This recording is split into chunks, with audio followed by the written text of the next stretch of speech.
Welcome to Burn the Ship. This is the podcast that inspires entrepreneurs to go all in and connects them with professionals to help them do it. Today, our guest is Jeri Quinn.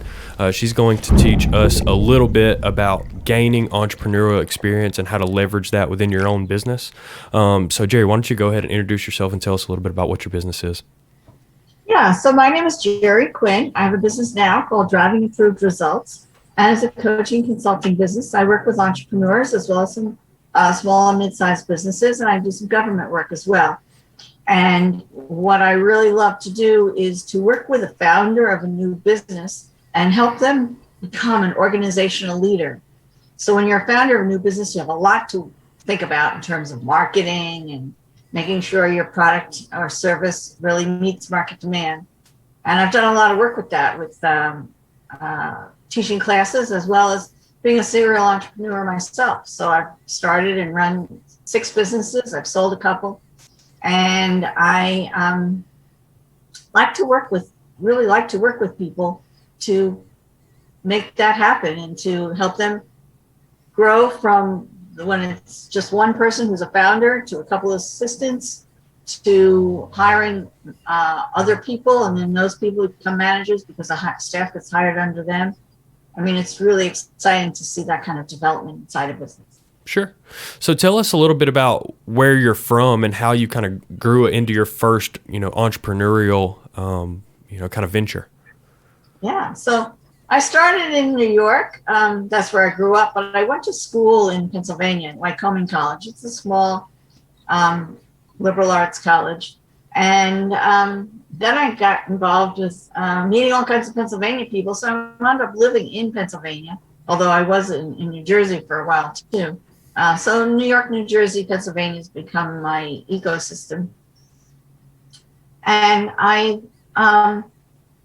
really, after I was a teacher for a while and went to grad school, I then got married and I was looking for things to do. And I said, okay, well, let me start a business that's be entrepreneurial. And not only was it the beginning of the computer revolution where personal computers started to become very prolific, it was really a way for me to ride to coach myself on, how do you use word processing software? How do you use spreadsheet software?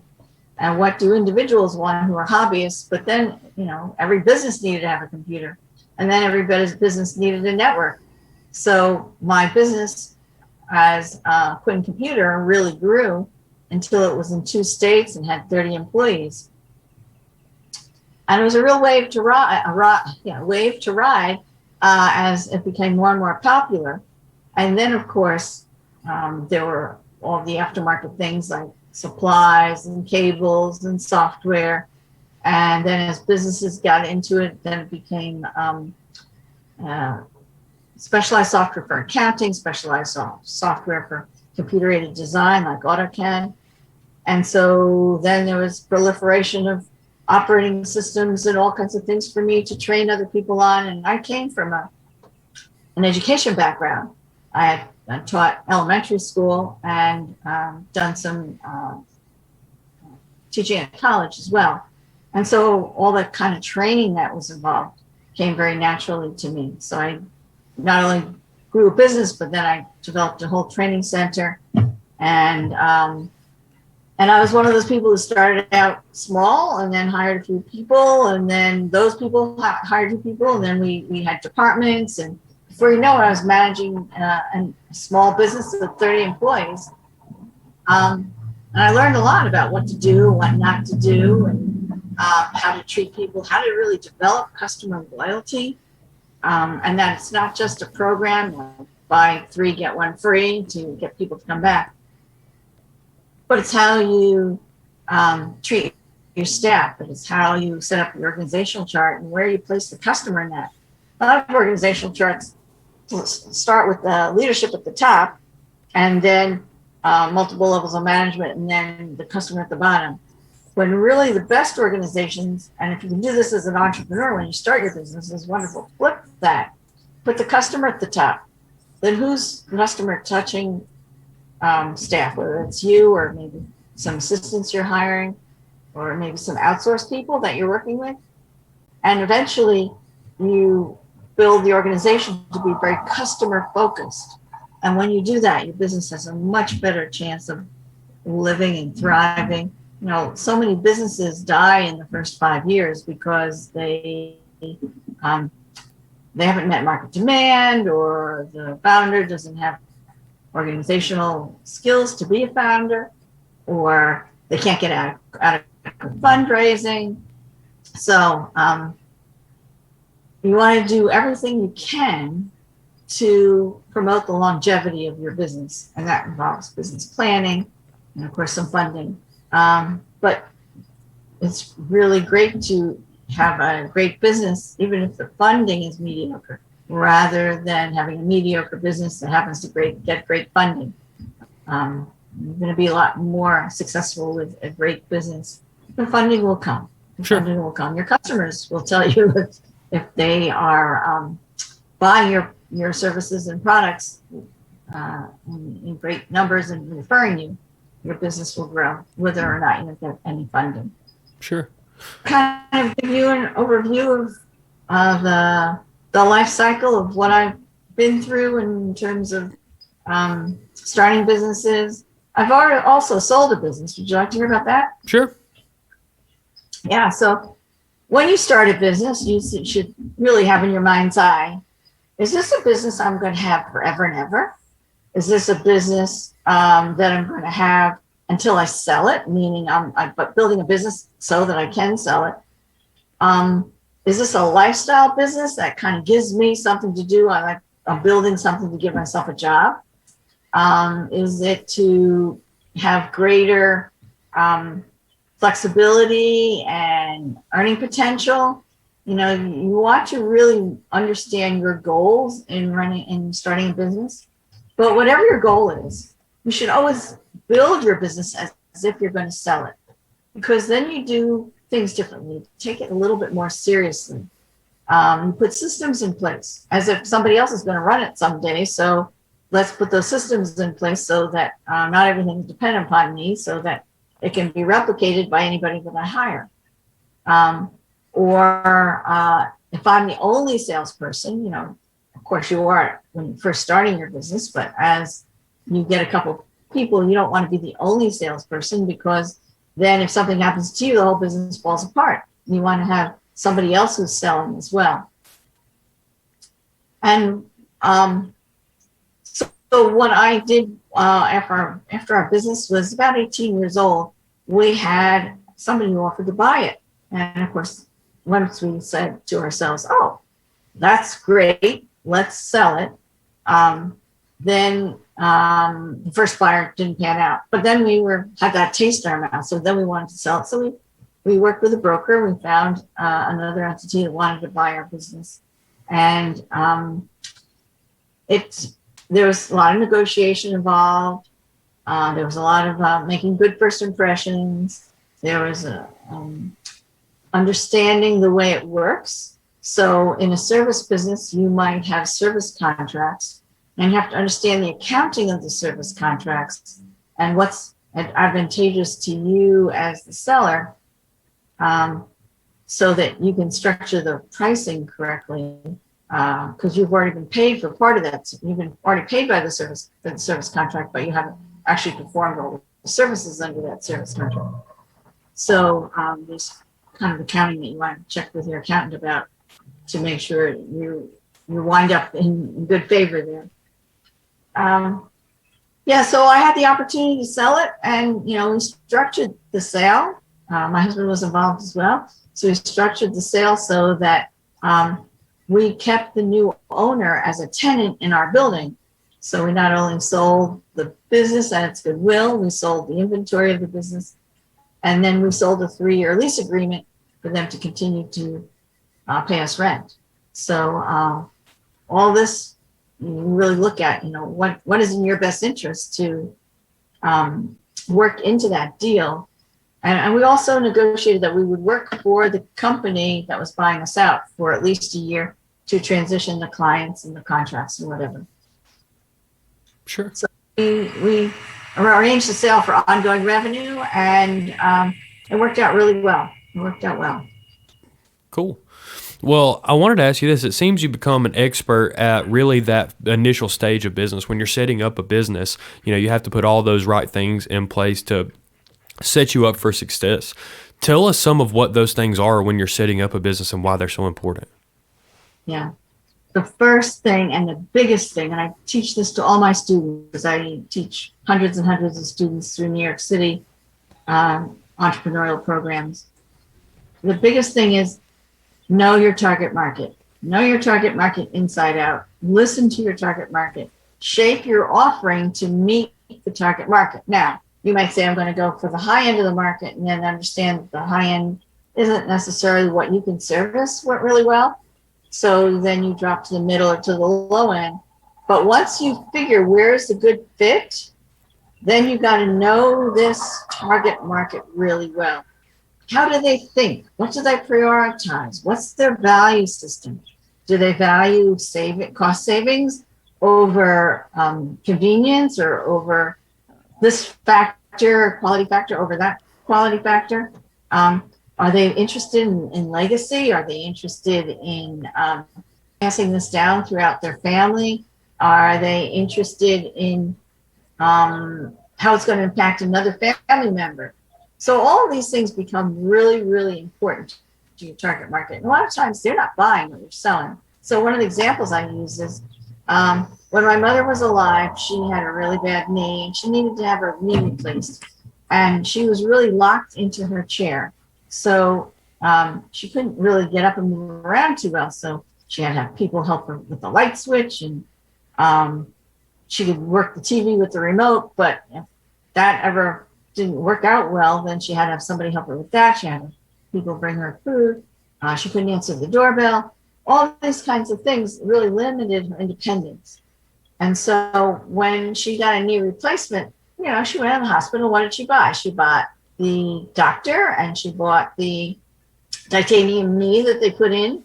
But what she really bought was independence and quality of life.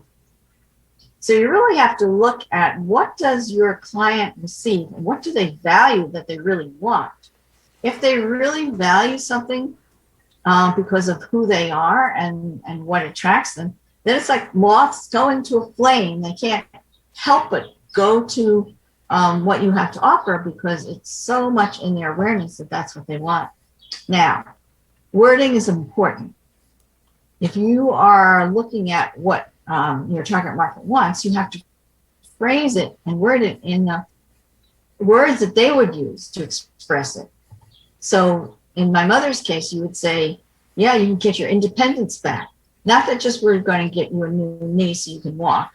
We're going to give you your independence back. Your quality of life will be improved. You'll be able to exercise your own preferences for food. All those kinds of things that indicate quality of life. And so when you are talking to your target market, listen to the way they phrase their problem. What words do they use?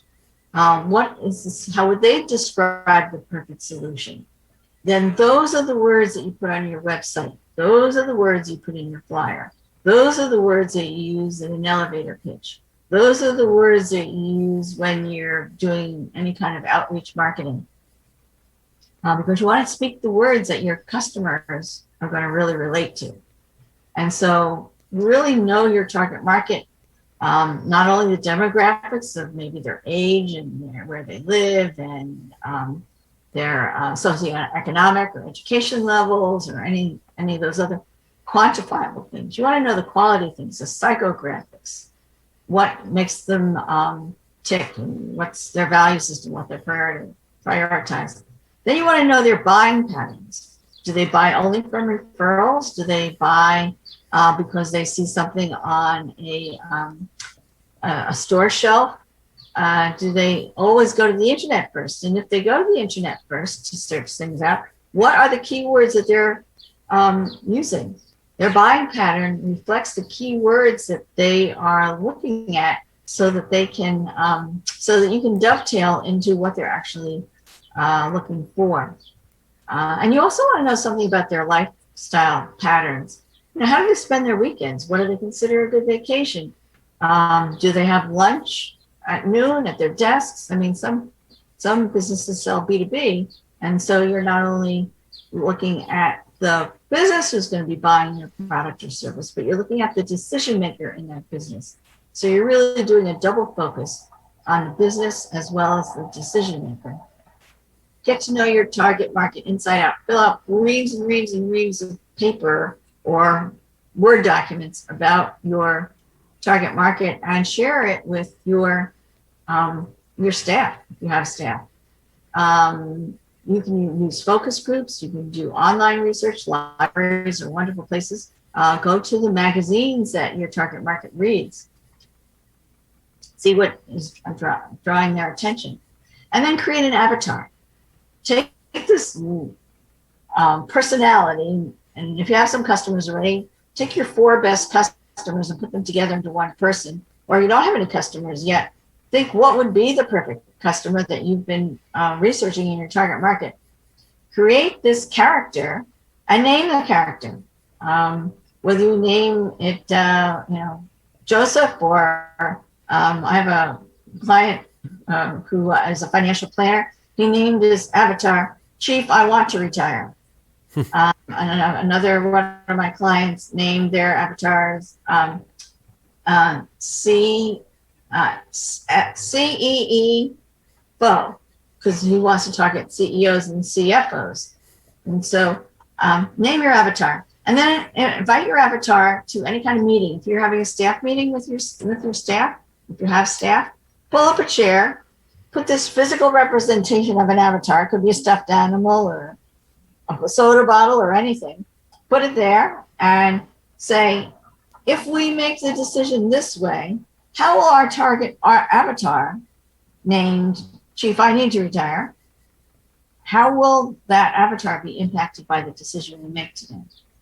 That's how you can keep your business really customer focused, and that will help it grow. Sure. And how can our audience develop some acumen in the space of creating their business? I think you've drawn a really good outline for what it means to be customer focused and deciding the direction of your business.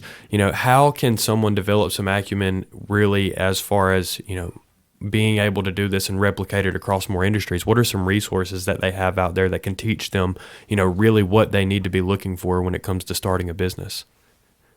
Yeah, so there's material out there from the Kaufman Foundation. That's Kauffman. And they, because of their benefactor a long time ago, developed all this entrepreneurial education. And sometimes it's taught through programs where you can meet up with other entrepreneurs and study the material together. And sometimes you can just access it on your own online. But it is a whole bunch of information, and a lot of it's interactive, some of it's video-based, and it helps you build a business plan. So if you go through it and you are answering the questions as you go through the exercise, it extrapolates it and puts it in the appendix in business plan format, so that when you're done, you've actually built a business plan. So you want to build a business plan, and you can use these materials or maybe something else that's in your area. The Kaufman Foundation is nationwide. And then you certainly need a lawyer, and you need an accountant. You have to build a team. You're going to need an insurance person. You should have a business coach. And so you want to build this team of people who can be your advisors and mentors to steer you straight. So I've worked with some entrepreneurs who got everything wrong. They filed their taxes wrong. They set up their LLC wrong. They didn't figure out what their budget was, and then they overspent, and they didn't set up their banking right. So one of the things you really want to know is that you want to separate your personal finances from your business finances. So just like you have a personal bank account and a personal credit card, you want to have a business bank account and a business credit card and keep them really separate. That's going to help with your accounting, number one, and then the IRS won't, come after you for double dipping and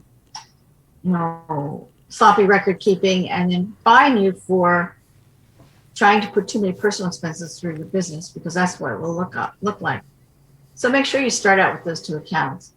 But having an accountant in the beginning who could help you take startup funds, for instance, and then lump them together and then amortize them over time, so you don't have to, so you can get tax credit for that, is something that a lot of people don't know when they're first starting out. A lot of people don't realize when they start a website that they need some legal statements that are part of their website about their cookies and accepting cookies and proprietary content on their website. So you want to get that kind of thing squared away. Yeah, it's a few dollars up front, but it saves so much headache later on. And then if you have proprietary services or products, there's some things that you should know about getting those copyrighted, trademarked, and developed as intellectual property. And some of those things you can do on your own. You just have to know how to get the research done. And sometimes you can join entrepreneurial groups to find out how other people have done it. And then sometimes you'll find somebody who's done it not too long ago, and they'll help you through it. Sure.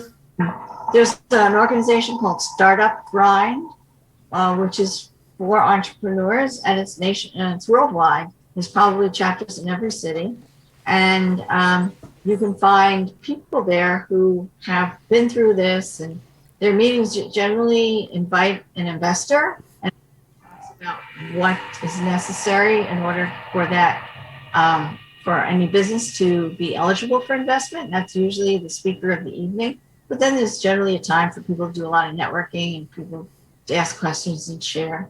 And you can find people there who have been an entrepreneur a couple of years longer than you have, and then help you do some of these things, and maybe even steer you to some free resources that might be available in your city. Sure. So I know in New York there's Start Grow Think, Start Small Think Big, and there's also Fast Track, and I'm sure there are, and then Score is national in scope. And those are retired executives who donate their time for free to starting entrepreneurs. So you want to use all these resources. Sure. And if someone wants to have a conversation with you regarding your service and how you can help them start their business, how would they find you? Yeah, so I have a website called Driving Improved Results. I'm all about driving improved. That's with an ED, results plural. So drivingimprovedresults.com is the website, and my email is Jeri, Jeri, at drivingimprovedresults.com. And so feel free to reach out. I have complimentary interviews if somebody wants to pick my brain for half an hour. I'm happy to talk about that if we think it's a good fit and someone really wants to use me as a mentor, advisor, coach, consultant. I'm open to that. And I really love people, and my passion is to empower people to be big and to think big and to grow something big responsibly with all the baby steps along the way, so that they can really be successful at it. Sometimes people want to achieve too much too soon, and they don't get a good enough foundation, and so then they peter out.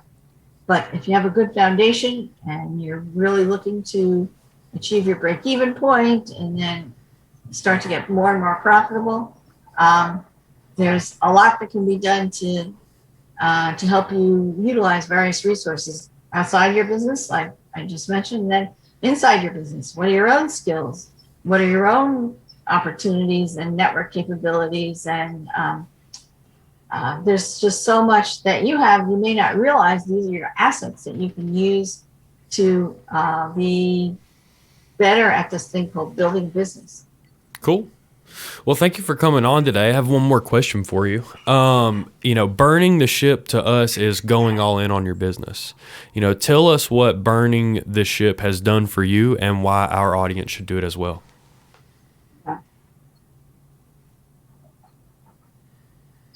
If you're too cautious, then that's the opposite of entrepreneurism. Entrepreneurism is about taking risk.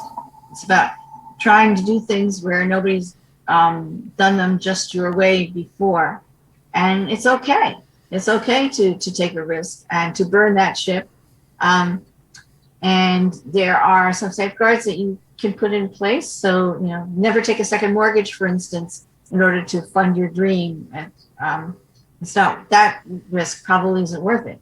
On the other hand, there are many risks that are worth it. Look at Steve Jobs and all that Apple did to go into 4 different industries, not because there was any precedent about doing that, but just because he thought that it fit his future vision, his vision of the future. And you have to have a future vision. Your vision of the future, your North Star is what's going to drive you, and your passion is going to drive you. And if you're not willing to take the risk, then don't do it. Be an employee. But if you have the passion for the vision that drives you and you're willing to take the risk, then go all out. Don't try to make it perfect. One of my favorite things is don't be perfect, make progress. So keep on working at it and don't worry about perfection. You get there little by little using the lean startup methodology. Don't try to be perfect. Try to just make progress. And I think I'll leave you on that note. Sure. And, there you have it. Just get a little bit better every day. So thank you for your time today, Jeri. I really do appreciate you. I'm looking forward to being in your network and seeing if I can connect you with some of the entrepreneurs that we have within our ecosystem. So again, I just thank you for your time and your resources and your understanding of business. We look forward to talking to you again. Thank you. Thank you so much, Bailey. It's really been a pleasure. And thank you so much for inviting me on this podcast. And I know you provide a lot of value to your listeners and to those entrepreneurs out there. Cool. Well, thank you. We'll talk again soon. Okay, thanks. Thanks. Bye-bye. Bye.